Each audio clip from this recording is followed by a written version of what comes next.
Alright, so this is the unboxing and first look at the Kindle Paperwhite 2021.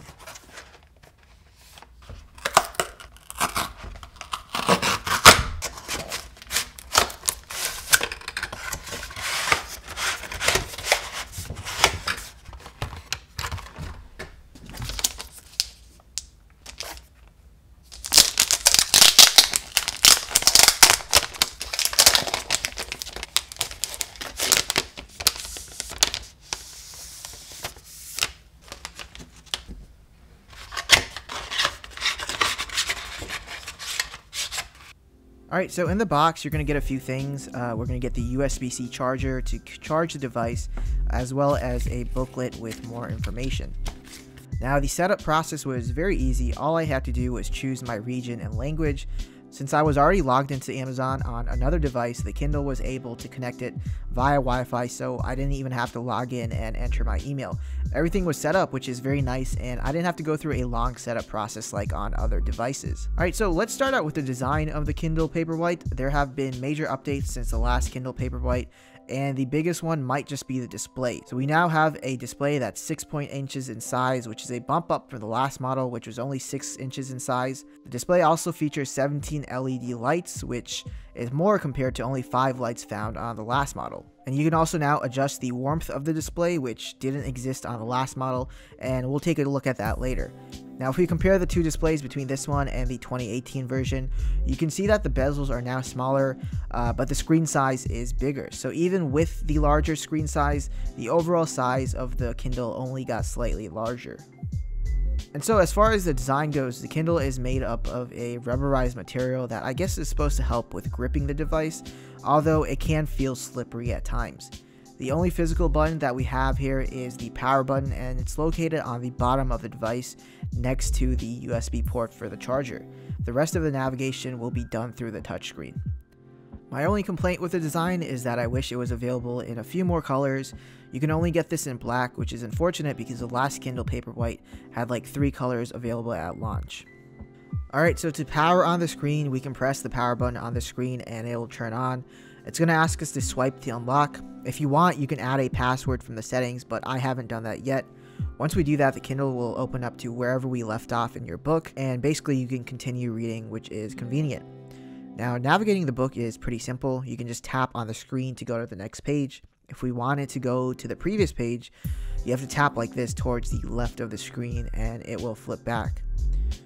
Now, we can also change the brightness as we read, and to do that, you can slide from the top and it will bring up a control center like this, which you would find on other devices as well. From here, you can do all kinds of things like set the Kindle to airplane mode, turn on and off the Bluetooth, set it to dark mode, and even go into more settings. This is also where you're able to change the brightness and warmth of the screen. Now, if you want to highlight any word or phrase, you can do that by holding down and dragging your finger.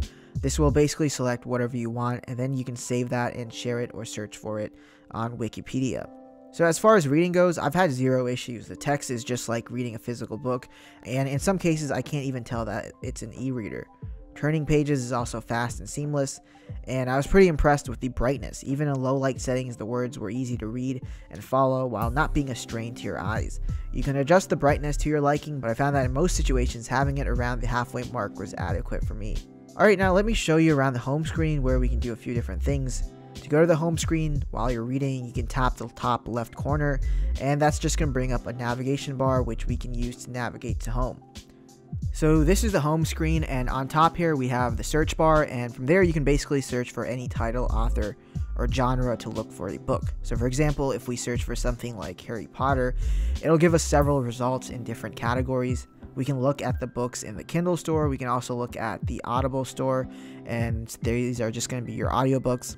It also gives us the ability to look at the dictionary or Wikipedia if you want to do that. You can also use the search feature to search for a text from a book in your library. Now, if we want more information on a book from the Kindle store, we can press it and it's just going to bring up a page where we can explore more of the book. From here, you have the ability to download or purchase the book, but you can also read a sample and it's going to be downloaded to your library.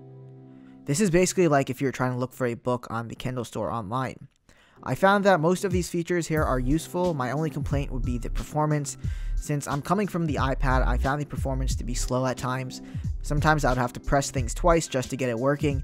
Amazon obviously had to sacrifice some of the performance for the size, and you can't really complain about that. And finally, we have the library where we can look at some of our books. I found that it does do a good job of syncing books from my library between devices. If I purchased a book on another device, it'll show up pretty quickly on here. And so for that, I haven't had any issues with syncing books or finding a book in my library. Alright, so now let's talk about battery life. The Kindle supports a whopping 10 weeks of battery life on a single charge, which is pretty great. That means you can get about 2.5 months of reading on the Kindle without having to charge it.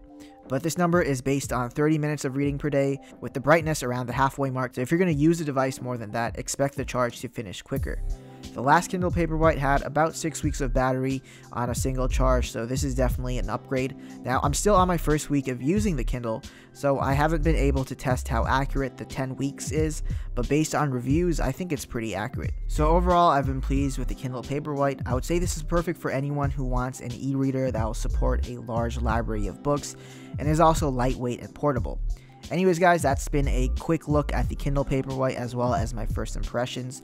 If you enjoyed this video, make sure to subscribe for more videos and give this video a thumbs up as it does help my channel. And I'll see you guys in the next one.